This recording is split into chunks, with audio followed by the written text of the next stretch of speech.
Hello दोस्तों, welcome to profit with stocks channel. आज हम स्टॉक मार्केट बेसिक सीरीज की वीडियो नंबर 3 करेंगे, जिसमें हम जानेंगे कि व्हाट इज इंडेक्स और इंडेक्स का यूज कैसे किया जाता है।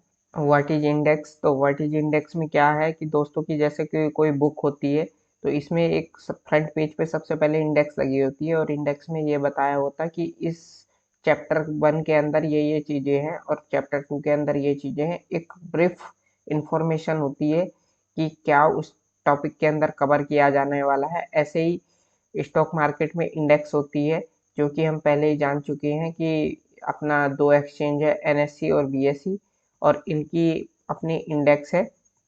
जैसे तो एनएससी की एक्सचेंज है और सेंसेक्स बीएससी का है। तो इसमें अब हम आगे देखते हैं। अब वेयर इंडेक्स यूज, तो इंडेक्स का क्या पर्पस है कि इंडेक्स टोटल जो है ना मार्केट की डायरेक्शन बताने में का काम करता है। और इसमें क्या है कि इसमें एक स्टॉक का पूरा बंडल होता है, जिसको जो इंडेक्स का रोल है, जो पर्पज है, वो ये है क्योंकि एनएससी में 5,000 से ज़्यादा स्टॉक लिस्टेड है। एक एक स्टॉक पे नज़र रखना मुश्किल है, और तो ओवरऑल मार्केट क्या कर रहा है उसकी इंफॉर्मेशन के लिए हम इंडेक्स का यूज़ करते हैं। तो इंडेक्स का केस, और इसी टाइप से बीएससी में 1200 से ज़्यादा शेयर है। तो यहाँ पर हम बीएससी पूरी एक्सचेंज में क्या हो रहा है उसकी परफॉर्मेंस देखने के लिए और मार्केट का ट्रेंड देखने के लिए हम इंडेक्स का यूज करते हैं। बॉम्बे स्टॉक एक्सचेंज का इंडेक्स है सेंसेक्स, और नेशनल स्टॉक एक्सचेंज एनएससी का इंडेक्स है निफ्टी। तो दोस्तों, ये सेंसेक्स और निफ्टी के बारे में अब हमने डिस्कस कर लिया है। इसके बारे में हम इनके कंपोनेंट देखते हैं। तो कंपोनेंट क्या है?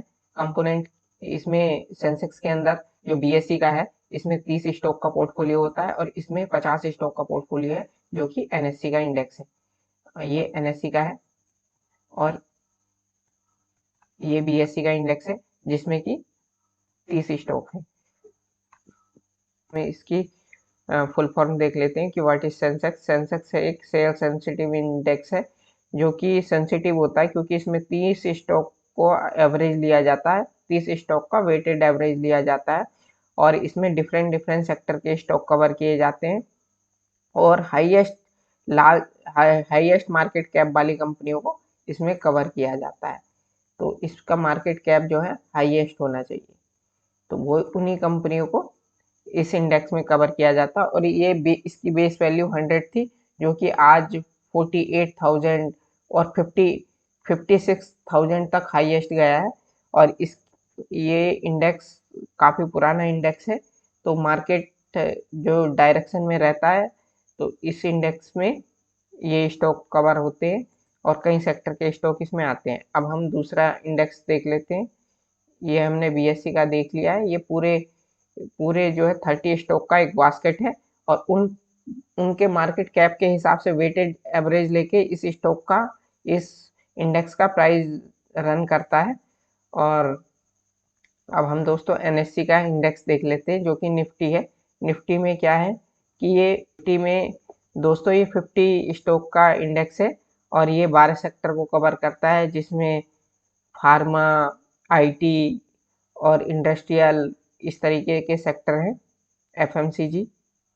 और इसकी बेस वैल्यू ये 1000 से स्टार्ट हुआ है, और ये 1995 से स्टार्ट हुआ है इंडेक्स, और एक्सचेंज 1992 को स्टार्ट हुई थी। तो ये इसमें 100 से अभी ये 18,500 का इसने हाई लगाया है। तो आप देख सकते हैं दोस्तों, लगभग 30 साल में इंडेक्स 18 गुना हो गया है। तो इस तरीके से ये इंडेक्स चलता है। और अब हम इसके कंपोनेंट देख लेते हैं, निफ्टी के क्या कैरेक्टरिस्टिक्स है। तो जैसे कि आपको दोस्तों मैंने बताया कि इन्हें 1996 लॉन्च डेट है, और बेस डेट इसकी 1995 है, जो कि आपको इंफॉर्मेशन बता दी गई है। इसके बाद अब हम देख लेते हैं कि इसका रीबैलेंसिंग कब होती है। रीबैलेंसिंग इसकी हर 6 महीने बाद होती है, और ये इसके सेक्टर हैं, जो 12 सेक्टर मैंने दोस्तों अभी आपको बताए हैं। ये 12 सेक्टर फाइनेंशियल है, और जिसका वेटेज सबसे ज़्यादा है फाइनेंशियल, और उसके बाद आईटी है 16%, oil and gas 12%, consumer goods अपना 10% है, ऑटोमोबाइल 5% है, मेटल 3.53 है, कंस्ट्रक्शन 2.78 है, और इसके बाद नीचे के ये 1% से नीचे के सेक्टर आते हैं।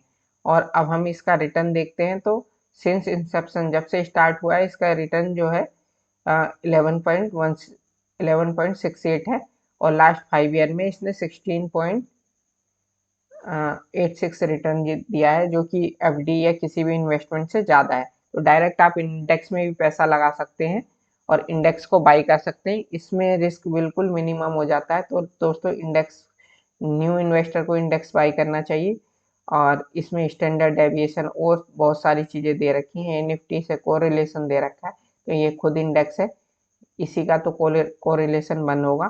और अभी इसका पीई 25 चल रहा है, पी भी इतना है, और डिविडेंड यील्ड है। ये सारे सब जो दोस्तों ये है, इनके बारे में फंडामेंटल की वीडियो में कवर किया जाएगा, क्या चीज़ ये होते हैं और इनमें क्या हमें देखना चाहिए आगे। इस निफ्टी के में क्या क्या स्टॉक कवर है और कितना वेटेज है वो देख लेते हैं। दोस्तों, निफ्टी में जो है सबसे high heavy weight stock Reliance है, और उसके बाद एचडीएफसी, फिर इन्फोसिस और आईसीआईसीआई बैंक है। अगर दोस्तों, अगर ये केवल रिलायंस ही चलता है तो ये मार्केट को उठा सकता है, क्योंकि 10% वेटेज इसी का है। केवल 2 स्टॉक पूरे मार्केट को ऊपर ले जा सकते हैं या पूरे मार्केट को नीचे ले जा सकते हैं। आगे हम दोस्तों देख लेते हैं कि इस इंडेक्स की अभी तक कैसी परफॉर्मेंस रही है। देखिए दोस्तों, इंडेक्स का ग्राफ कभी ज़्यादा टाइम के लिए नीचे नहीं रह सकता। आप देखेंगे कि इंडेक्स का ग्राफ हमेशा ऊपर रहा है, और कुछ टाइम के लिए नीचे जाता है, फिर बढ़ जाता है, फिर नीचे जाता है, फिर बढ़ जाता है, और ये 2020 का करेक्शन है, इसके बाद फिर मार्केट ऊपर चला गया है। तो ये कंटिन्यू ऊपर जाता रहता है।